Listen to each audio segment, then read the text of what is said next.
Hello everyone, welcome to new informative video. आज के video में हम डिटेल में डिस्कस करेंगे जामिया मिलिया इस्लामिया में अगर आपको एमए हिंदी के लिए एडमिशन चाहिए है, यानी अगर आप जामिया मिलिया इस्लामिया से एमए हिंदी करने की सोच रहे हैं तो उसका कंप्लीट प्रोसीजर क्या रहता है, क्योंकि सीयूईटी पीजी के थ्रू जामिया में एडमिशन नहीं होता है। कुछ एक कोर्सेज़ हैं जो मैंने टेलीग्राम चैनल पे पीडीएफ शेयर की है, उसमें लिखे हुए हैं कि जामिया में अगर आप एडमिशन चाहते हैं सीयूईटी पीजी के थ्रू तो किन कोर्सेज़ में आप एडमिशन ले सकते हैं। तो उसमें एमए हिंदी तो नहीं आता है। अब एमए हिंदी उसमें नहीं आता है तो एमए हिंदी के लिए जाहिर सी बात है जामिया अपना अलग एग्ज़ाम कंडक्ट कराता होगा। तो जो एग्ज़ाम जामिया कंडक्ट कराता है एमए हिंदी के लिए, उस पर डिटेल में अपन आज के वीडियो में बात करने वाले हैं। तो कंप्लीट इन्फॉर्मेशन आपको इस वीडियो में मिल जाएगी, तो वीडियो को एंड तक देखें ताकि आपका एक भी डाउट ना बचे, क्योंकि ये वीडियो आपकी डिमांड पे लाया जा रहा है। तो आपके सारे डाउट्स मैं कोशिश करूँगी कि रिजॉल्व हो जाए, बाकी कुछ डाउट्स जो बचेंगे उसके लिए कॉमेंट सेक्शन आपके लिए हमेशा ओपन है। तो वीडियो को स्टार्ट कर लेते हैं। सबसे पहले बात कर लेते हैं जो बेसिक इन्फॉर्मेशन एमए हिंदी के पेपर को लेके आपको होनी चाहिए। तो आपका जो सब्जेक्ट कोड होता है एमए हिंदी को लेके वो होता है M07 जामिया में, ठीक है।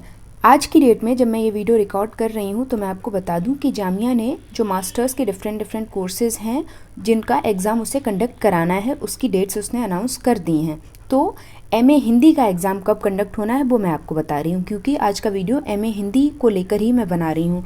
तो 26 अप्रैल को आपका एग्ज़ाम होने वाला है। तो 12:30 से 2 बजे तक आपका एग्ज़ाम चलेगा, जो कि 1.5 घंटे का समय हो जाता है, यानी कि आपको 90 मिनट्स का टाइम मिलने वाला है अपनी परीक्षा देने के लिए। आगे बात कर लेंगे कि कितने प्रश्न होंगे सारी चीज़ों पे, और कुल अंक कितने रहते हैं। कुल अंक रहते हैं 100। तो 100 मार्क्स का आपका क्वेश्चन पेपर होता है, जिसमें 2 सेक्शंस आपको देखने को मिलेंगे, सेक्शन ए और सेक्शन बी। सेक्शन ए जो है वो 40 अंक का होता है और वहीं सेक्शन बी जो है वो 60 अंक का होता है। तो सेक्शन ए जो होता है, तो सेक्शन ए में एमसीक्यूज पूछे जाते हैं जो 40 अंक का है। उसके बाद में सेक्शन बी डिस्क्रिप्टिव होता है। अब बात कर लेते हैं कंपटीशन कितनी रहने वाली है, यानी जामिया में एमए हिंदी के लिए कुल कितनी सीट्स हैं। तो जामिया में मैं आपको बता दूं एमए हिंदी के लिए 29 या 30 के करीब ही सीट्स होती हैं। तो आपको कंपटीशन का दायरा पता चल गया होगा कि कितने बच्चों के बीच में आपकी कंपटीशन रहने वाली है। यहाँ पे मैंने फ़ीस स्ट्रक्चर भी आपका लिख दिया है। अगर आपका एडमिशन हो जाता है तो फ़ीस स्ट्रक्चर ये रहने वाला है। इसके बाद में आपका जो रिज़ल्ट है वो एग्ज़ाम डेट जो कि मैंने आपको यहाँ पे बताई है 26 अप्रैल, उसके कितने दिन बाद, 20 से 25 दिन के बाद में आपका रिज़ल्ट भी अनाउंस हो जाता है। तो ज़्यादा आपको इंतज़ार नहीं करना पड़ेगा। अब बात कर लेते हैं एलिजिबिलिटी क्या रहती है, यानी आपने किस कोर्स से ग्रेजुएशन कर रखा हो तभी आप जामिया से एमए हिंदी के लिए एलिजिबल हैं, क्योंकि ये चीज़ तो पता होनी ही चाहिए आपको। तो मैं आपको बता दूँ, आपका यूजी में कोई भी कोर्स हो, बीए हो, बीएससी हो, बीकॉम हो, या फिर बीए ऑनर्स हो, या फिर बीए ऑनर्स हो, सब कुछ चल जाएगा। बस आपका यूजी में 50%, बस आपने यूजी में 50% मार्क्स स्कोर किए हों। ये सारी चीज़ें आप जामिया की ऑफिशियल वेबसाइट पे जाके चेक करेंगे, वहाँ पे आपको सारी चीज़ें मिल जाएंगी। तो मैंने वहीं से उठा के ये चीज़ें यहाँ पे डाली हैं, मैं खुद से कुछ नहीं बता रही हूँ। तो ये ऑथेंटिक इन्फॉर्मेशन है जो यहाँ पे आपको प्रोवाइड की जा रही है। तो ये सारी बेसिक चीज़ें थी जो आपको पता चल गई होंगी। अब आगे बात कर लेते हैं हमारा पेपर पैटर्न क्या रहने वाला है। तो उसी हिसाब से आप तैयारी करेंगे और आप तैयार रहेंगे कि आपके पास कितना समय है, कितने प्रश्न पूछे जाएंगे, नेगेटिव मार्किंग है या नहीं है तो कितने अंक की है, ये सारी चीज़ें आपको पता होनी चाहिए। तो उस हिसाब से आप अपनी रणनीति बना के चलेंगे। वैसे तो आई होप आप सबको पता होगा, जो लोग एग्ज़ाम दे रहे होंगे नहीं पता है तो सुन लीजिए ध्यान से, सारे डाउट्स आपके क्लियर हो जाएंगे। तो जैसा कि मैंने शुरुआत में ही बताया था, 2 सेक्शंस आपके रहने वाले हैं पेपर में। पहला सेक्शन जो है उसमें 40, पहला सेक्शन जो है वो 40 अंक का होगा, और वहीं आपका दूसरा सेक्शन जो है सेक्शन बी जो है वो आपका 60 अंक का होगा। ये मैंने आपको शुरुआत में ही बता दिया था। और दूसरा सेक्शन जो है वो डिस्क्रिप्टिव होता है, यानी उसमें आपको उत्तर लिखना होगा। वहीं जो पहला सेक्शन है वो ऑब्जेक्टिव होता है, उसमें आपको एमसीक्यूज़ दिए जाएंगे जिसमें आपको अपना आंसर टिक करना होगा, ठीक है। और ये भी मैं आपको बता दूं कि जो पहला सेक्शन होता है इसी में नेगेटिव मार्किंग भी है, वो है 0.25 मार्क्स की, ठीक है।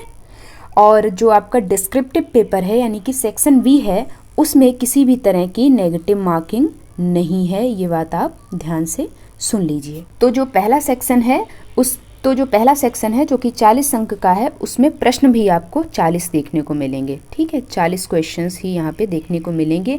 हर एक क्वेश्चन अगर आप सही करके आते हैं तो उसके लिए आपको 1 अंक मिल जाएगा। वहीं अगर आपने प्रश्न गलत किया है तो 0.25 मार्क्स की नेगेटिव मार्किंग है। और सेक्शन बी जो है उसमें आपको 6 प्रश्न देखने को मिलेंगे। मैं फिर से लिख दे रही हूँ, 6 प्रश्न देखने को मिलेंगे। हर प्रश्न यहाँ पे 10 अंक का होगा। ठीक है, कोई नेगेटिव मार्किंग नहीं है। हर प्रश्न 10 अंक का होगा तो हर प्रश्न 10 अंक का होगा तो उस हिसाब से आपके 60 मार्क्स हो जाते हैं दूसरे पेपर। तो उस हिसाब से आपके 60 मार्क्स हो जाते हैं सेक्शन बी के। तो पेपर पैटर्न अब आपको अच्छे से समझ आ गया होगा। यही चीज़ें आगे यहाँ पे अच्छे से लिख दी गई हैं, तो इसको आप देख सकते हैं। इस पे हमने डिटेल में पीछे बात कर ही ली है। अब बात कर लेते हैं सबसे ज़रूरी चीज़ की सिलेबस क्या रहता है, क्योंकि अगर सिलेबस ही नहीं पता होगा तो आप क्योंकि अगर सिलेबस नहीं पता होगा तो आपको अंदाज़ा भी नहीं होगा कि कहाँ से पूछा जा सकता है कोई भी प्रश्न। तो सिलेबस पर बात कर लेते हैं। सेक्शन ए और सेक्शन बी का सिलेबस मैं आपको अलग अलग बताऊंगी। तो सेक्शन ए यानी कि पार्ट ए जो रहेगा पेपर का, उसका सिलेबस क्या रहने वाला है यहाँ पे लिखा हुआ है। जनरल अवेयरनेस, हिंदी से संबंधित प्रश्न देखने को मिलेंगे। उसके बाद में हिंदी साहित्य का इतिहास, यहाँ पे आपको कोई क्वेरी नहीं होगी क्योंकि ये सारी चीज़ें आपको पता हैं। इसके बाद में काव्य शास्त्र से प्रश्न देखने को मिलेंगे और हिंदी कविता से प्रश्न देखने को मिलेंगे। इसके बाद में फिक्शन यानी कि कहानी, नाटक, उपन्यास इत्यादि विधाओं से, गद्य विधाओं से प्रश्न देखने को मिलेंगे। इसके बाद में छठा टॉपिक है साहित्यिक विधाएं वह आलोचनाएं, निबंध इत्यादि से प्रश्न आपको देखने को मिलेंगे। ये टॉपिक्स आपने CUET PG के लिए भी तैयार किए थे, तो यहाँ पे कोई अंतर है नहीं कि आप फिर से कमेंट सेक्शन में आके पूछें कि इसके अंदर क्या पढ़ना होगा, क्योंकि जो CUET PG के लिए पढ़ा था वही चीज़ें लगभग यहाँ पे आपको पढ़नी होंगी। अब बात कर लेते हैं आपके पेपर के सेकेंड पार्ट पे, उसका क्या सिलेबस रहने वाला है। यहाँ से तो आपको MCQs पूछे जाएंगे। आपके पेपर का जो सेकेंड पोर्शन रहने वाला है, सेक्शन बी रहने वाला है, उसके बारे में यहाँ पे लिख दिया है, जिसपे हम आगे बात कर चुके हैं कि 6 प्रश्न आपसे पूछे जाएंगे। और एक बात और नोट करिए, नई चीज़ है जो 6 प्रश्न आपसे पूछे जाएंगे वो सारे अथवा में पूछे जाएंगे। यानी हर एक प्रश्न में आपको एक एक ऑप्शन मिलेगा। जैसे 2 प्रश्न दे दिए गए, बीच में अथवा लिखा होगा, आपको जो अच्छे से आता है उसको आप चुनिए और करिए। यानी कुल मिलाकर 12 प्रश्न होंगे, उनमें से आपको 6 करने होंगे जो आपको सबसे अच्छे तरीके से आते हैं, बहुत अच्छे से आप कर सकते हैं, लिख सकते हैं, उनको आप चूज़ करिएगा, कोई गलती आप मत करके आना। ठीक है, और 10 अंक होंगे हर एक प्रश्न के लिए, कोई नेगेटिव मार्किंग पार्ट बी में नहीं है। अब इसके सिलेबस पर भी बात कर लेते हैं। तो यहाँ पर जो 60 मार्क्स हैं उसका सिलेबस क्या है। हिंदी साहित्य का इतिहास से प्रश्न पूछे जाएंगे, भारतीय काव्य शास्त्र से प्रश्न पूछे जाएंगे। इसके बाद में हिंदी कविता से डिस्क्रिप्टिव प्रश्न पूछा जा सकता है। मान लीजिए कबीर से कोई प्रश्न पूछ दिया या फिर तुलसी से कोई प्रश्न पूछ दिया तो वो हिंदी कविता के अंतर्गत ही आएगा। इसके बाद में हिंदी कथा साहित्य यानी कि गद्य विधाओं की बात हो रही है। इसके बाद में साहित्यिक विधाएं, जिसमें लिखा हुआ भी है, ये सिलेबस से ही मैंने उठाया है। निबंध, ललित निबंध, व्यंग्य, समीक्षा इत्यादि, यानी निबंध इत्यादि से भी प्रश्न पूछे जा सकते हैं, फिर निबंधकारों से भी प्रश्न पूछे जा सकते हैं। उदाहरण के तौर पे मैं आपको बताऊं, यहाँ पे हजारी प्रसाद द्विवेदी से या फिर उनकी आलोचना दृष्टि, रामचंद्र शुक्ल जी की आलोचना दृष्टि इत्यादि से प्रश्न बन सकते हैं, संभावनाएं हैं। बाकी मैं आपको एक बात और बता दूं, आपके लिए काफ़ी हेल्प हो जाएगी। आप अगर जामिया मिलिया इस्लामिया की वेबसाइट पे जाके चेक करेंगे PYQs के लिए, तो वहाँ पे आपको कुछ पेमेंट करना पड़ेगा। आई थिंक हर एक प्रश्न पत्र के लिए, जो विगत वर्षों के प्रश्न पत्र हैं, आपको 15 रुपये पे करने पड़ेंगे, ऐसा कुछ है। मैंने चेक किया था, मुझे एग्जैक्ट तो याद नहीं, 15 रुपये ही पे करने पड़ेंगे, लेकिन आपको ये भी पे नहीं करने पड़ेंगे। मैंने आपके लिए इंतज़ाम करके रखा है। आप टेलीग्राम चैनल सिर्फ और सिर्फ ज्वाइन कर लेना, वहाँ पे आपको मुफ्त में ये चीज़ें मिल जाएंगी। आपको खर्चा नहीं करना है, खर्चा करने की कोई ज़रूरत नहीं, बस आपको पढ़ाई पे अपना ध्यान देना है। आगे बात कर लेते हैं थोड़े सिलेबस के बारे में और विस्तार से। तो इतिहास के अंतर्गत बात करूं, आपको पता ही होगा, वैसे ये कोई नई चीज़ नहीं है जो मैं यहाँ पे बताऊंगी। इतिहास में 4 कालखंड हैं। आदिकाल है, वीरगाथा काल का है जिसको आचार्य शुक्ल ने भक्ति काल है, हिंदी साहित्य का स्वर्ण युग, इसके बाद में रीति काल है, आधुनिक काल है, इसको आपको पढ़ना है। भारतीय काव्य शास्त्र में ये सारी चीज़ें हैं, ये आपको पढ़नी है।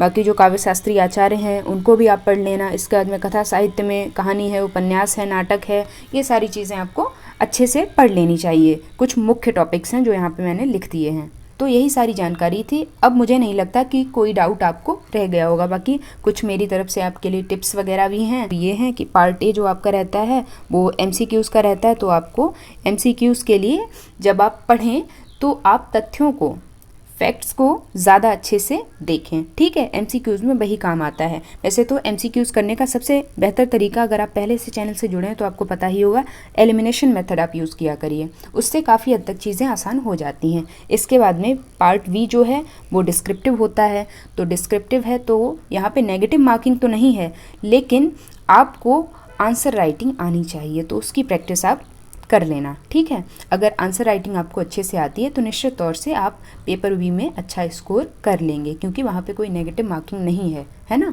इसके बाद में आपको PYQs की प्रैक्टिस करनी है, और ये कैसे मिलेंगे ये तो मैंने आपको बता ही दिया है कि ये आपको फ्री ऑफ कॉस्ट प्रोवाइड करा दूंगी मैं टेलीग्राम चैनल पे। डिस्क्रिप्शन बॉक्स में लिंक मिल जाएगी, वहाँ से ज्वाइन ज़रूर कर लेना टेलीग्राम चैनल। अब कुछ कॉमन मिस्टेक्स हैं जो अक्सर बच्चों से हो जाती हैं, वो क्या क्या हैं? वो है कि आप सिर्फ पढ़ते रहते हैं, प्रैक्टिस नहीं करते हैं। प्रैक्टिस आप PYQ से कर लेना, ठीक है। इसके बाद में आंसर राइटिंग को आप इग्नोर कर देते हैं, ये सोच के कि सेकंड पार्ट में कोई नेगेटिव मार्किंग तो है नहीं। अब नेगेटिव मार्किंग नहीं है तो इसका मतलब ये बिल्कुल नहीं है कि आप पूरे मार्क्स ही पा लेंगे। तो उसके लिए आंसर राइटिंग प्रैक्टिस करना ज़रूरी है। अगर आपकी आंसर राइटिंग अच्छी है तो बहुत अच्छी बात है, नहीं अच्छी है तो हर चीज़ प्रैक्टिस से अच्छी हो सकती है। इसके बाद में सिलेबस पे क्लैरिटी आई होप अब आपको आ गई होगी। तो ये सारी चीज़ें हैं ये सारी गलतियां हैं जिनसे आपको बचना चाहिए। तो यहीं पे वीडियो एंड करती हूँ। बाकी अगर कोई डाउट या क्वेरी अभी भी है तो मैं कह रही हूँ कि आपके लिए कमेंट सेक्शन ओपन है, आप कमेंट करना, मैं रिप्लाई दे दूँगी, आप परेशान मत होना, ठीक है। तो वीडियो को फिर यहीं पे एंड करूँ। वीडियो को लाइक कर देना, और अगर पहली बार चैनल से जुड़ रहे हो तो चैनल को सब्सक्राइब ज़रूर कर लेना। आपके काम की चीज़ें यहाँ पे आपको प्रोवाइड की जाती हैं। तो पढ़ते रहिए, सीखते रहिए, और आपकी परीक्षा के लिए आप सभी को ऑल द बेस्ट।